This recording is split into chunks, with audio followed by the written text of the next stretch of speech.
नागपुरात रेल्वे अंडरब्रिजजवळ अनोळखी व्यक्तीचा मृतदेह आढळल्याने खळबळ उडाली आहे. इमामबाडा पोलीस ठाण्याच्या हद्दीत Nagpur Ajni railway incline cabin मधनं धंतोली अंडरब्रिजकडे जाणाऱ्या सिमेंट रोडवर अंदाजे 30 वर्षीय पुरुषाचा मृतदेह आढळून आला आहे. या व्यक्तीची अद्याप ओळख पटलेली नाही. विशेष म्हणजे मृत व्यक्तीच्या नाकातून आणि डाव्या डोळ्याच्या भुवयातून रक्तस्राव झालेला आढळून आला आहे. पोलिसांनी मृतदेह वैद्यकीय तपासणीकरिता मेडिकल हॉस्पिटलमध्ये दाखल केला असता डॉक्टरांनी त्याला मृत घोषित केलाय.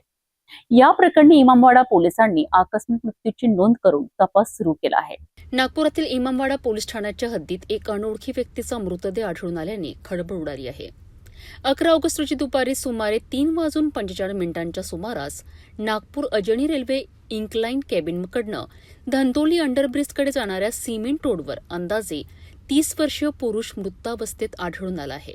मृत व्यक्तीने अंगात रंगीबेरंगी फुलांची बाह्यांचा शर्ट, निळ्या रंगाची जीन्स पॅन्ट परिधान केली होती. त्याच्या गळ्यात धागा आणि हिरव्या रंगाचा ताईत होता. तसेच नाकातून आणि डाव्या डोळ्याच्या भुवयातून रक्तस्राव झालेला आढळून आला आहे. पोलिसांनी या व्यक्तीला बेशुद्ध अवस्थेत वैद्यकीय उपचारासाठी मेडिकल हॉस्पिटलमध्ये नेलं आहे. मात्र डॉक्टरांनी तपासून त्याला मृत घोषित केलं. मृत व्यक्तीची अद्याप ओळख पटलेली नाही. या प्रकरणी रेल्वे क्रॉसिंगवरील केबिन पॉइंट्समन सुनील बालाजी गुमडेडवार यांच्या सूचनेवरनं इमामबाडा पोलिसांनी आकस्मिक मृत्यूची नोंद केली आहे. मृत व्यक्तीची ओळख पटवण्यासाठी पोलिसांकडून तपास सुरू असून या व्यक्तीबाबत कोणाला माहिती मिळाल असल्यास इमामबाडा पोलिसांशी संपर्क साधण्याचं आवाहन करण्यात आलं आहे. तर पुढील चौकशी पोलीस हवालदार जयवंत पाटील करीत आहेत. दिनांक 11 तारखेला संध्याकाळी 5च्या सुमारास धंतोली रेल्वे ब्रिज पटरीजवळ एक रिमोट एरिया आहे. तिथे सदरची अनोळखी महिताची बॉडी मिळालेली आहे. महिताचे वय अंदाजे 30 वर्ष आहे आणि उजव्या हातावर कमलेश असं गोंदलेलं आहे. बाकी इतर महिताच्या अंगावर ओळखी संदर्भात काही वस्तू मिळून आलेल्या नाहीत.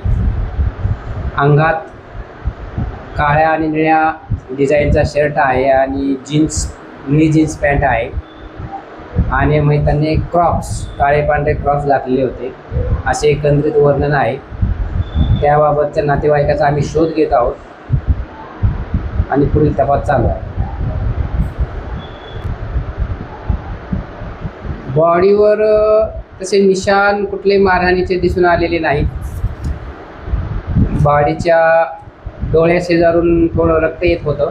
त्या अनुषंगाने पोस्टमॉर्टम रिपोर्टमध्ये त्या गोष्टी सर्व क्लिअर होतील.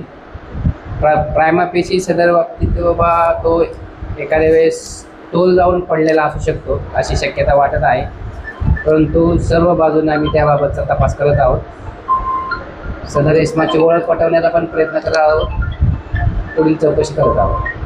इमामबाडा पोलिसांनी या प्रकरणी आकस्मिक मृत्यूची नोंद केली असून मृत व्यक्तीची ओळख पटवण्याचे प्रयत्न सुरू आहेत.